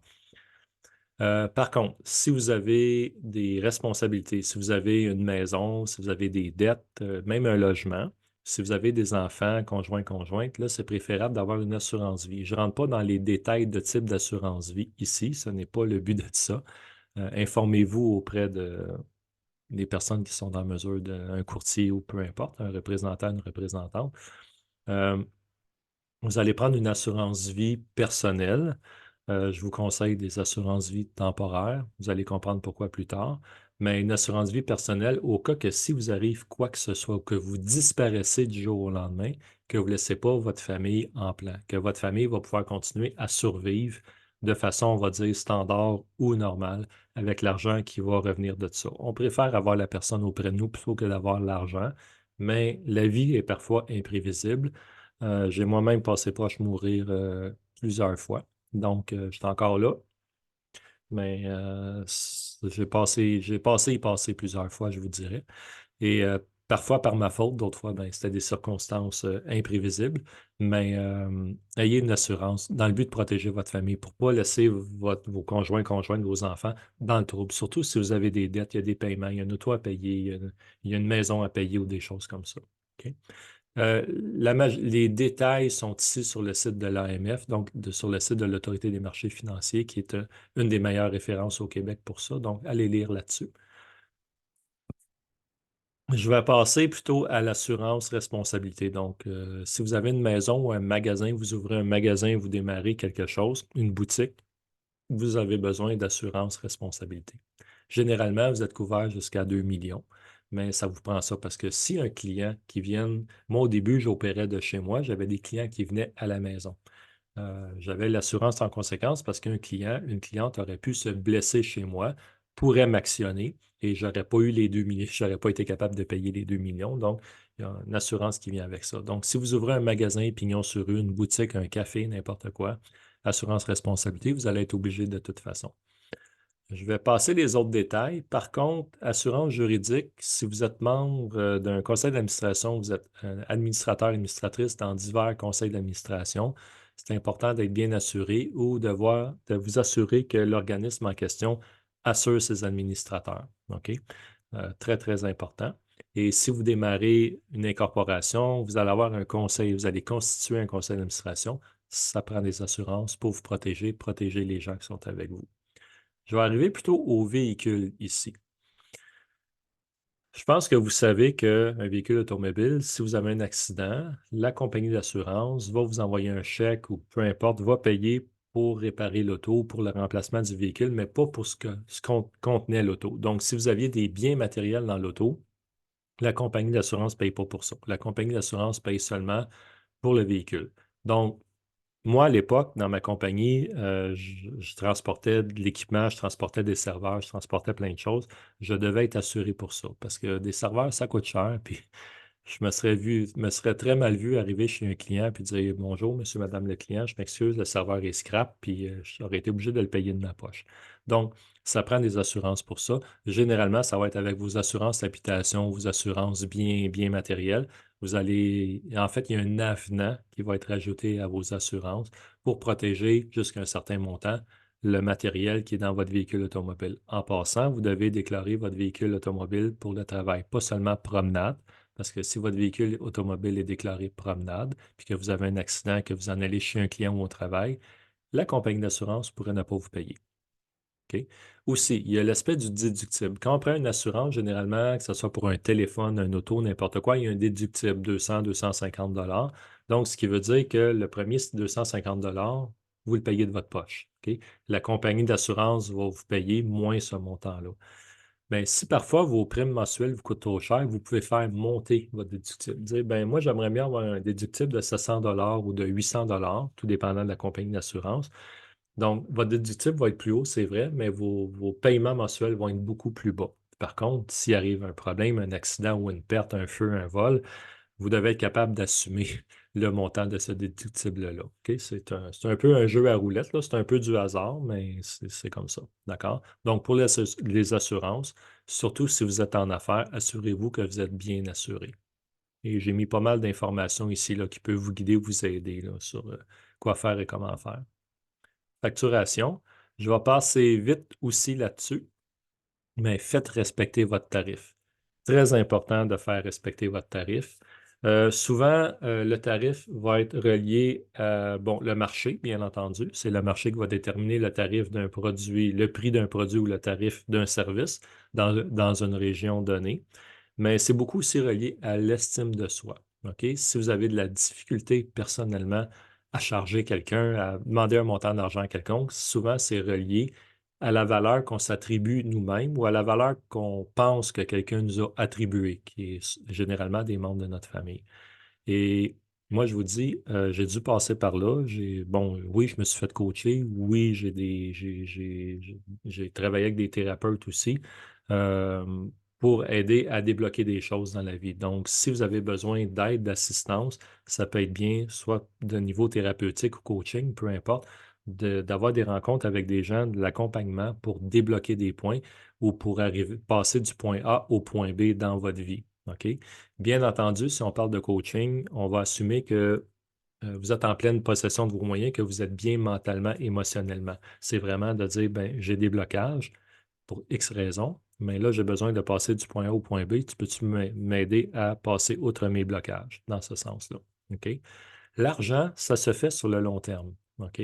Donc, l'argent, si vous voulez faire beaucoup d'argent dans la vie, misez sur le long terme, misez sur les relations, la qualité des relations que vous avez avec les gens, avec vos amis, avec vos clients. C'est ça qui va générer des revenus à long terme. Ce n'est pas d'entretenir des belles relations juste dans le but d'avoir de l'argent. Je sais qu'on est dans un pays capitaliste, on est dans un système capitaliste, mais on n'est pas obligé de l'être, nous, dans ce sens-là. Mais c'est vrai que les bonnes relations, les relations de confiance en affaires vont faire prospérer votre entreprise et à long terme. OK? Si vous faites beaucoup d'argent vite fait, elle va être dépensée vite fait, elle ne restera pas longtemps. L'argent qui reste, et qui crée la prospérité se bâtit sur le long terme. Et qu'est-ce qui bâtit sur le long terme? C'est à travers les relations, généralement. Le taux horaire, ça dépend dans quel secteur vous êtes, ça dépend quel marché, ça dépend de beaucoup de choses. Il y a beaucoup de, comme je vous dis, cette présentation-là est faite pour durer 6 heures. OK? Je ne peux pas vous donner ça en 6 heures. OK? Ça serait beaucoup trop long dans le contexte actuel. Donc, je vais passer vite sur certains aspects. OK? Un aspect que je pourrais vous dire, par contre, pour vous en informatique, on va vous considérer comme des dieux et comme des déesses pour les filles. Donc, si vos familles, vos amis apprennent que vous faites de l'informatique, on va vous demander de leur rendre des services. Là, il y a une question de respect ici qui se place. Euh, un membre de votre famille ou un ami qui a besoin de votre aide pour installer un ordinateur Windows, Linux, bon, peu importe, un travail informatique quelconque, faire un backup ou changer des pièces dans l'ordinateur, s'ils vont au magasin ou elles vont au magasin, ça va coûter tant. Euh, ça peut être bien correct de demander un montant d'argent à un membre de la famille ou à des amis, de dire, ben, gars, si tu vas au magasin, ça va te coûter tant. Moi, le fait de faire le travail dans ta machine, c'est du temps que je ne passe pas avec ma famille, avec mes amis ou chez un client et ça comporte certains risques. Moi-même, ça m'est déjà arrivé de réparer un ordinateur. En réparant l'ordinateur, le disque dur a sauté, puis j'ai rien à voir là-dedans. Oui, j'ai fait, c'est sûr que j'ai fait des gaffes puis des erreurs, c'est sûr que j'en ai fait. Mais celle-là, c'était pas moi. C'est le disque dur qui a décidé de sauter. OK? Et mais ça m'a passé sur le dos, mais non, non, non, gars, c'est pas moi, mais OK. Donc, c'est des choses qui peuvent arriver. Bon, j'ai pu m'arranger à l'amiable avec le client. J'ai pu plus tard lui montrer que le disque dur a sauté tout simplement. Mais quand ça l'arrive, on peut être déstabilisé un peu. Mais c'est bien important. C'est un risque, c'est quelque chose qui peut arriver. Ça peut être correct de demander un montant d'argent pour faire de l'informatique, d'accord? Ou pour aider. Je vous dis, là, ceux qui allaient écouter la vidéo, je parle de ceux de l'école qui vont écouter la vidéo, on va vous le demander. On va penser que vous savez tout, que vous connaissez tout, ce qui n'est pas vrai, ce qui ne sera jamais vrai. Laissez-vous pas la tête trop enflée par rapport à ça, d'accord? Et dites-vous que plus que vous connaissez de choses, plus que vous allez être conscient que vous ne connaissez rien. Et c'est ce que j'ai réalisé moi-même avec le temps. J'ai connu beaucoup de choses et plus que j'en connaissais, plus que je réalisais que je connaissais tellement rien à comparer d'eux. OK? Donc, gardez-vous une petite humilité dans ce sens-là. Aidez vos familles si vous le voulez, mais laissez-vous pas abuser. Il y a une question de respect là-dedans. OK? Si vous appelez un ami, vous, parce que vous avez besoin d'un plombier, peut-être que si c'est un ami ou une amie, vous allez vous attendre à ce qu'il fasse un petit rabais parce que c'est votre ami. Peut-être pas gratuit, mais au moins un rabais parce que c'est votre ami. S'il y a une entente entre les deux de respect, c'est correct. OK? Mais si on vous demande de toujours tout faire gratuit au nom de l'amitié, moi, à quelque part, je considère, ça dépend de vos cultures, peut-être de vos religions, de vos arrière-plans, mais je considère qu'il y a un manque de respect quelque part qui s'installe. Moi, quand j'appelle un ami ou une amie pour m'aider à réparer quelque chose ou à faire quelque chose que je ne peux pas faire moi-même, c'est quoi ton tarif? Puis là, c'est pas parce que je suis ton ami que tu dois baisser ton tarif. C'est quoi ton tarif? OK, c'est ça, je vais te donner ton tarif. Premièrement, je t'encourage toi. Je n'encourage pas quelqu'un que je connais, je t'encourage toi. C'est quoi ton tarif? Je te le donne. Écoute, si tu veux me faire un spécial, tu m'en feras un, là, ça va être bien gentil de ta part. Mais moi, je respecte ton tarif. Quand c'est ma sœur qui me demande des choses en informatique, je la charge, ma sœur. Mes parents, je ne les charge pas, mais ma sœur, je la charge. OK? Je ne rentre pas dans les détails. Je la charge pas cher, mais tu sais, c'est le temps que ça prend, c'est le travail, c'est le risque de perte de données, c'est le risque de plein de choses. D'accord? Des amis qui me demandent, je les charge aussi jusqu'à un certain point. C'est une question de respect. Le déplacement, le temps, le trouble, les commissions, arranger les choses. OK? C'est dans ce sens-là. Donc, soyez pas gênés. Des fois, si on vous demande de faire un travail informatique au nom de l'amitié, de dire, ben, au nom de l'amitié, oui, mais si tu es vraiment mon ami puis tu m'aimes vraiment, acceptes-tu de me donner X montant d'argent? Ça peut être une carte cadeau, ça peut être plein de choses, ça peut être une bouteille de quelque chose, peu importe, mais ou un bon repas à la limite, mais faites-vous respecter. Ce qui sera une marque de respect pour vous, que ce soit un bon repas, une bouteille de quelque chose, un montant d'argent, un cadeau, peu importe. OK? Si jamais vous avez un litige avec un client, avec un partenaire, avec un fournisseur, ou peu importe, vous pouvez aller sur le site Justice Québec ici pour les petites créances. Vous pouvez aller aussi sur le site de Protection du consommateur, l'OPC, l'Office de la protection du consommateur, et aussi sur On règle ça. Publicité, visibilité. Si vous voulez vous faire connaître, si vous voulez avoir une belle visibilité, développer une belle crédibilité, il y a les chambres de commerce pour ça. Moi, j'ai fait des très belles rencontres, des très bonnes rencontres d'affaires, je parle, dans les déjeuners, dîners, soupers d'hommes d'affaires. J'ai eu des beaux contrats grâce à ça. Et c'est grâce à un de ces contrats-là que j'ai rencontré Frédéric, qui est devenu, qui est en apparence un concurrent, un rival. C'est vraiment un rival, un concurrent, on pourrait dire ça comme ça, qui est devenu un ami parce qu'on a appris à travailler ensemble. Il est devenu un ami, puis il est venu travailler avec moi ensuite et c'était parmi les plus belles années. Je ne sais pas si Frédéric va écouter la vidéo, mais je ne dis pas ça pour ça, mais Frédéric, ça a fait une différence dans ma vie que tu travailles avec moi pendant toutes ces années-là, je te le dis. Oui, vraiment. Et ça a fait une grosse différence, effectivement, sur le chiffre d'affaires, l'amitié, le roulement, la clientèle, tout, tout, tout, tout, tout. OK? Fait que ça devient important et c'est grâce à un souper d'hommes d'affaires que j'ai connu. OK? Il y a pas d'ordre vraiment professionnel au niveau informatique comme pour les psychiatres, les médecins, puis tout ça, il n'y en a pas. OK? Pas, en tout cas, pas à ma connaissance. Si vous en trouvez un, vous me le direz, mais il n'y en a pas. Il y a des ordres, il y a des regroupements, mais il y a des groupes pour ça, mais pas des ordres officiels. OK? Médias sociaux. Quand on aime quelque chose, on le sait vite. Puis quand on n'aime pas quelque chose, on le sait rapidement aussi. Avec les médias sociaux, tout va très, très, très, très vite. Donc, c'est bien important d'avoir des médias sociaux en ordre ou en règle. Là, je vous le dis tout de suite, et je parle toujours aux étudiants d'ailleurs qui écoutent ou qui vont écouter la vidéo.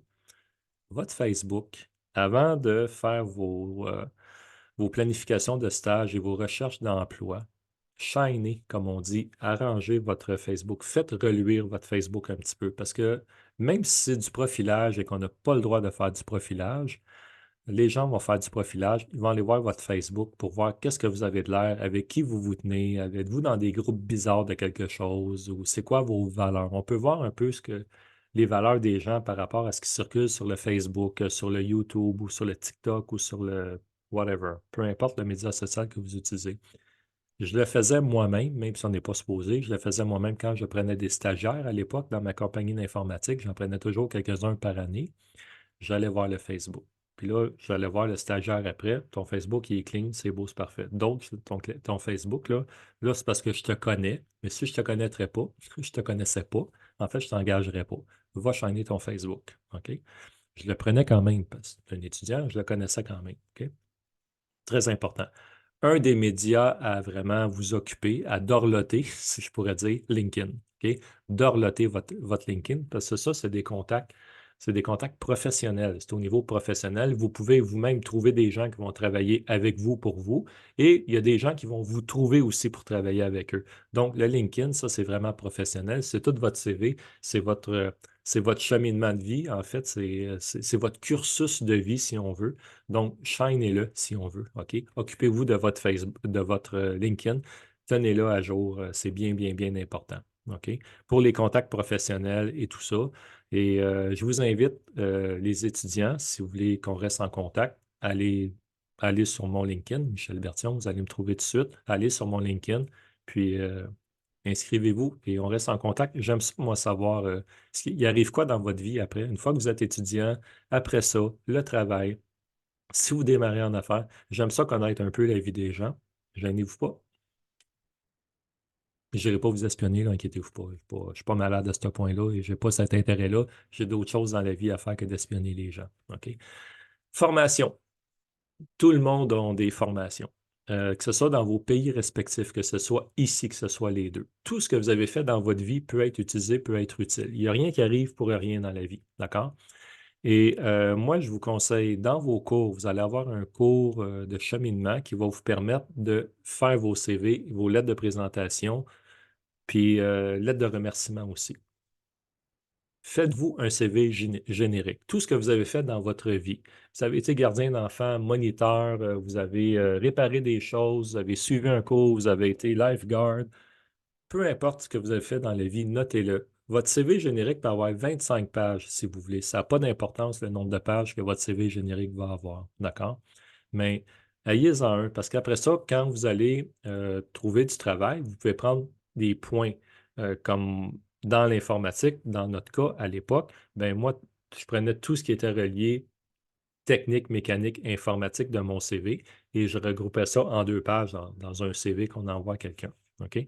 Donc, et après ça, en tant que consultant informatique, en tant que formateur ou enseignant, ben là, je prends les 25 pages de mon CV, de tout ce qui est dedans, et je le condense en 2 pages, mais je donne un visuel, en fait, de formateur ou d'enseignant. OK? Pas de programmeur ou de d'autres choses. OK? Donc, ça permet tout votre CV, de donner l'image que vous voulez à votre CV pour que l'employeur, la personne qui va regarder votre CV, bien, ait le goût de vous engager sur cet aspect-là, pas sur un autre nécessairement. OK? Et en passant, votre CV, vous ne racontez pas votre vie là-dessus, vous ne mettez pas tous les détails. Votre CV, c'est votre carte d'affaires. On doit seulement donner le goût à un employeur éventuel de vous contacter, de vous connaître. La personne reçoit votre CV, va passer à peu près 40 secondes 30, 40 secondes, 1 minute, gros maximum sur votre CV. Et dans cette minute-là, la personne va avoir le goût de vous rencontrer puis de vous connaître. C'est à l'entrevue qu'on va vous poser toutes les questions. OK? C'est là que ça va se passer. Donc, c'est important de terminer vos études. OK? Si vous avez des reconnaissances, des équivalences, faites-les valoir ici au Canada. Hélas, des études faites au Canada sont reconnues dans tous les pays du monde ou presque, mais les études faites dans certains pays du monde ne sont pas nécessairement toutes reconnues au Canada. Donc, faites valoir vos équivalences, bien important. Si vous avez des certifications aussi, que ce soit dans vos pays respectifs ou ici, faites valoir vos certifications, vos accréditations et tout ça. Si vous êtes membre d'ordre professionnel ou autre, mentionnez-le aussi. Si vous avez des aptitudes, des talents, des dons, des capacités dans certains domaines, mais pour lesquels il n'y a pas de diplôme ou il n'y a pas d'attestation, vous pouvez le mentionner aussi. Ça peut être, tu sais, vous avez été culturiste ou vous avez bâti, développé quelque chose, peu importe, chef de quelque chose, vous avez été administrateur ou administratrice dans différents conseils d'administration. Mentionnez-le parce que ça peut montrer, oui, cette personne-là peut travailler en équipe, cette personne-là peut être chef d'équipe, cette personne-là peut gérer des gens, peut gérer des... OK? Ça peut être intéressant. Divers. Comportement professionnel. Quand on est live, des fois, je fais faire des petites mises en scène ou des petits sketchs de c'est quoi un comportement professionnel. On ne peut pas le faire maintenant, mais d'après vous, c'est quoi un comportement professionnel ou ça veut dire quoi être professionnel?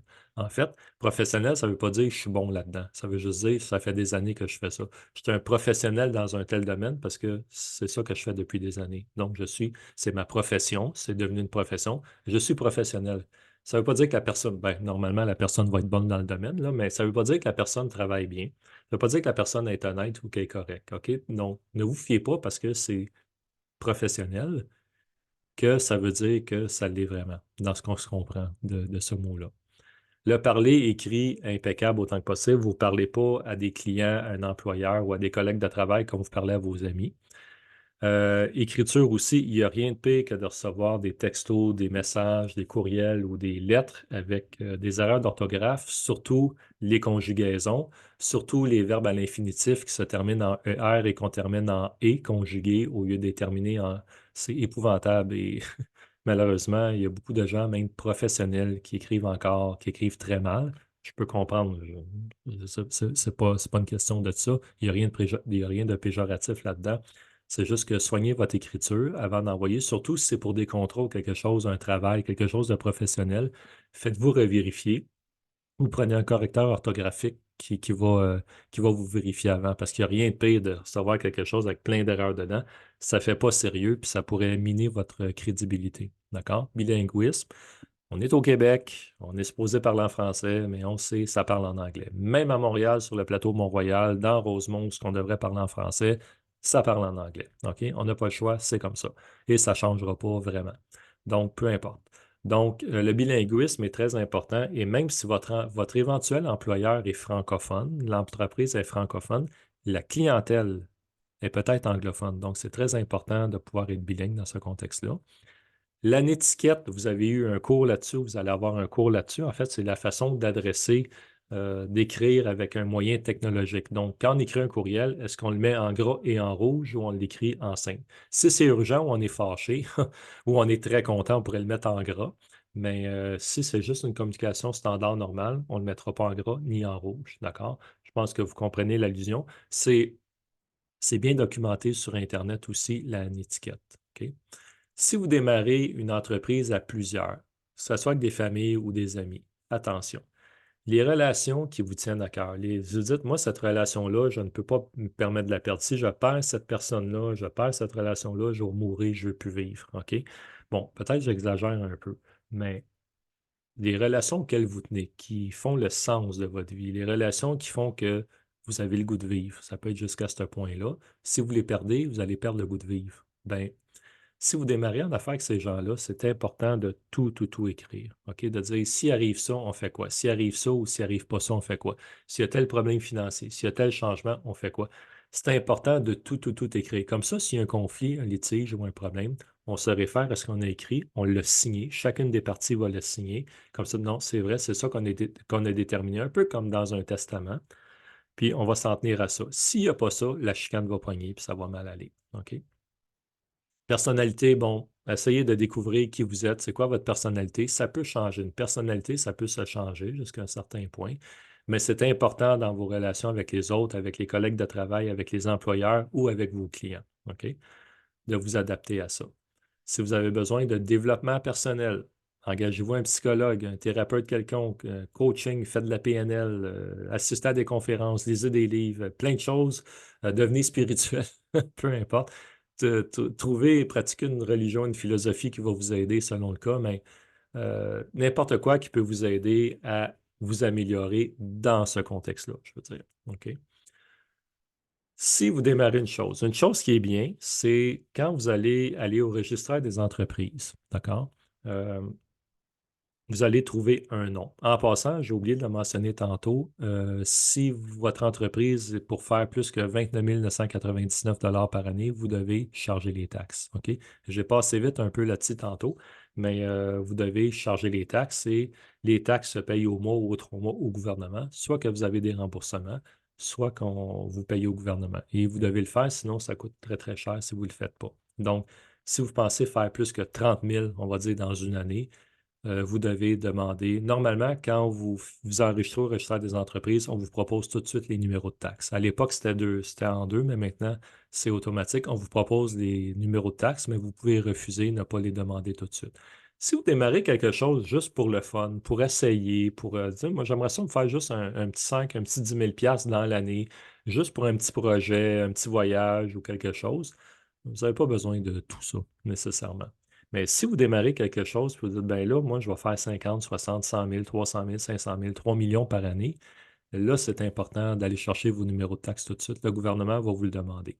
Si jamais vous démarrez quelque chose, que vous pensez que je vais faire juste 10 000 cette année, finalement, vous avez fait 60 000 dans l'année, ça a été beaucoup mieux que tu le pensais, c'est pas grave. Tu vas chercher tes numéros de taxes, puis là, tu notes la date d'à partir de quand tu as passé de 29 999 à plus. Et là, avec Revenu Québec, vous allez pouvoir vous arranger.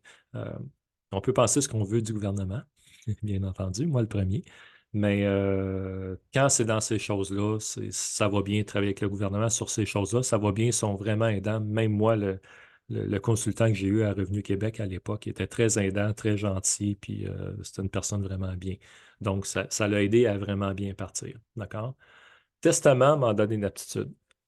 Colin, pour être gentil et poli, ayez un testament. Bon, la majorité d'entre vous, vous êtes jeunes. C'est peut-être pas très grave.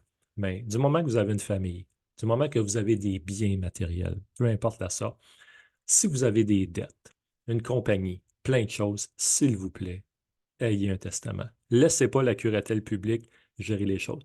Si vous êtes une famille reconstituée, que vous avez des enfants reconstitués, donc des enfants de l'autre, de l'autre, de l'autre, puis qui deviennent vos enfants à un moment donné par la bande, ben, ce qui arrive, c'est que quand il y a un décès, puis que vous voulez que ça aille à vos enfants, ça ira peut-être pas aux enfants que vous voulez. Vos biens et votre argent n'iront pas nécessairement aux personnes ou aux endroits qui sont supposés aller si c'est la curatelle publique qui s'en occupe. OK? Donc, s'il vous plaît, ayez un testament notarié. Ça va vous coûter 1000 pièces, mais on s'en fout du 1000 pièces. Trouvez l'argent pour le payer, faites quelque chose, payez-le, parce qu'un un testament notarié va être trouvé facilement partout au Québec, partout au Canada, et vos vœux vont être respectés, vos demandes vont être respectées à la lettre, et ça va bypasser les lois, si on veut, de la curatelle publique jusqu'à un certain point. Donc, si vous voulez que tel bien ou tel argent aille à telle entité, à telle personne, ça va y aller. OK? À moins que ce soit quelque chose vraiment contre la loi, mais sinon, ça va y aller. OK?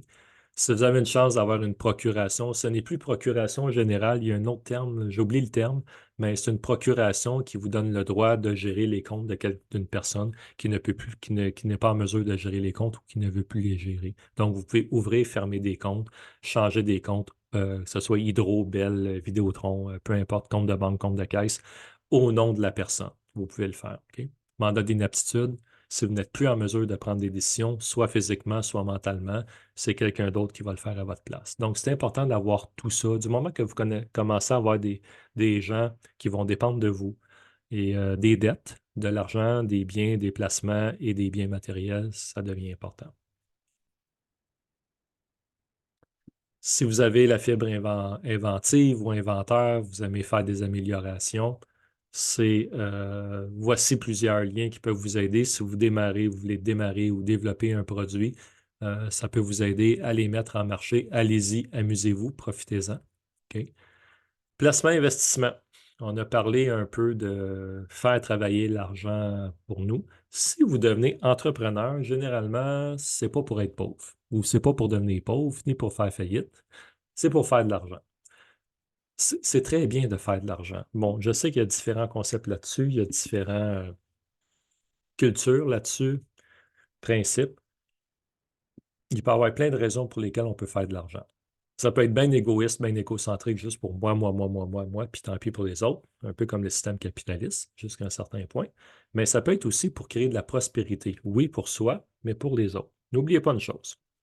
Ceux d'entre vous qui avaient déjà pris l'avion, l'hôtesse de l'air, je pense qu'ils appellent plus ça une hôtesse de l'air, en tout cas, la personne qui vous sert les repas, qui vous demande si vous allez bien, puis tout ça dans l'avion, que ce soit un homme ou une femme, à un moment donné, avant que l'avion décolle, ils vous montrent des petits masques. Ils font des pirouettes en avant, puis ils vous montrent s'il arrive une urgence, un problème, quoi faire en cas d'urgence, dont le fameux masque à oxygène. Et là, on vous dit, vous devez prendre premièrement le masque à oxygène si vous voulez aider quelqu'un d'autre. OK? Donc, si vous ne prenez pas le masque, vous allez manquer d'air, vous ne pourrez pas aider votre prochain. Vous devez prendre le masque. Des fois, ça peut être délicat parce qu'on peut penser que c'est l'autre qui a besoin du masque. Effectivement, ça peut être ça, mais vous devez prendre le masque pour vous être capable d'aider l'autre personne. OK? Ça, c'est un petit peu le même principe. On peut vouloir faire de l'argent, beaucoup d'argent, créer de la prospérité. Si vous faites beaucoup d'argent, ben, vous allez pouvoir en donner, vous allez pouvoir la distribuer aux autres. Vous allez pouvoir faire même ce qu'on appelle une espèce d'économie circulaire, redonner au suivant, tout le temps faire circuler l'argent. OK? C'est ce que je souhaite que vous fassiez en réalité. Mais si vous ne faites pas d'argent, vous allez faire comment pour créer de la prospérité, puis d'en donner de l'argent, puis faire circuler votre économie dans ce sens-là. OK? Donc, on part en affaires pour faire de l'argent. Généralement, les gens en affaires, que vous alliez à la bourse ou pas, à un moment donné, vous allez vouloir que l'argent travaille pour vous. Donc, Jean Coutu, beaucoup de personnalités québécoises, je ne me souviens pas du nom pour Métro, puis euh, les dépanneurs couche-tard puis tout ça, mais ces gens-là, ces Québécois-là, le Cirque du Soleil aussi, Monsieur La Liberté et compagnie, tout ça, à l'époque, bien, c'est des gens qui savaient comment faire fructifier l'argent. OK? J'en oublie plein, c'est des gens qui savent comment faire fructifier l'argent, comment faire travailler l'argent pour soi. Donc, il y a différents moyens. Je ne rentrerai pas là-dedans ici pour ça. Ça serait un autre sujet. Mais votre argent doit être placé à des endroits où on va vous donner la possibilité de faire fructifier l'argent à un taux égal ou supérieur au taux d'inflation en cours. OK? Bon, ça peut être de l'immobilier, ça peut être de l'or, ça peut être les métaux précieux, ça peut être des œuvres d'art. Si vous avez beaucoup d'argent, ça peut être des œuvres d'art, ça peut être des sacs Gucci ou Chanel ou peu importe. Il y a beaucoup de gens qui en achètent, qui vont dans les encarts, qui en achètent, puis ils les revendent ensuite. Il y a plein de moyens de faire de l'argent, de faire fructifier l'argent. Ça peut être ça. Et j'ai mis des références ici qui peuvent vous aider à débloquer tout ça ou à faire le tri, le ménage dans tout ça. Si jamais vous êtes pas très connaissant au niveau de l'argent ou du système ou des moyens financiers, ça ici, ça va vous aider un petit peu à démêler de tout. D'accord? Subvention, si on a besoin de subventions, que ce soit pour un organisme à but non lucratif, pour démarrer quelque chose, pour un projet, une construction ou autre, voici des endroits ici, et beaucoup Innovation Québec aussi, qui vont vous permettre d'aller chercher différentes subventions. D'accord? Et j'ai mis plein d'autres références ici pour tout ce qui est relié à l'entrepreneuriat et toutes ces choses-là.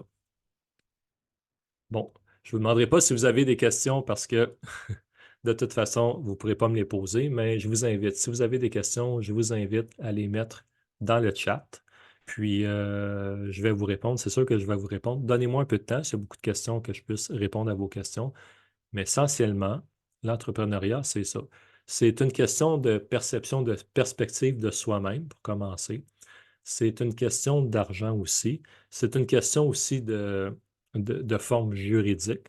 Je- c'est quoi je veux démarrer? C'est quoi mon projet? Où est-ce que je veux aller? Jusqu'à où je veux m'étendre? Qu'est-ce que je veux créer dans la réalité? Est-ce que je veux qu'il y ait des gens qui travaillent avec moi ou pas? Est-ce que je vais démarrer sous une forme ou une autre selon les montants d'argent que je planifie faire? C'est un peu tout ça, l'entrepreneuriat. En passant, il y a des cours qui se donnent en lancement d'entreprise sous forme d'ASP. d'attestation de spécialisation professionnelle. Donc, il y a plein de cours qui se donnent sur le sujet à différents endroits. Je vous invite à prendre ces cours-là aussi si jamais vous voulez vous lancer. Et sur ce, bien, je vous souhaite une bonne soirée en espérant que ça a pu répondre à certaines de vos questions et à vous aider à savoir si, ah, moi, je veux vraiment me partir en affaires ou dire non, moi, ça m'intéresse vraiment pas. C'est important de le savoir. Donc, en espérant que ça a pu vous aider, puis à une prochaine.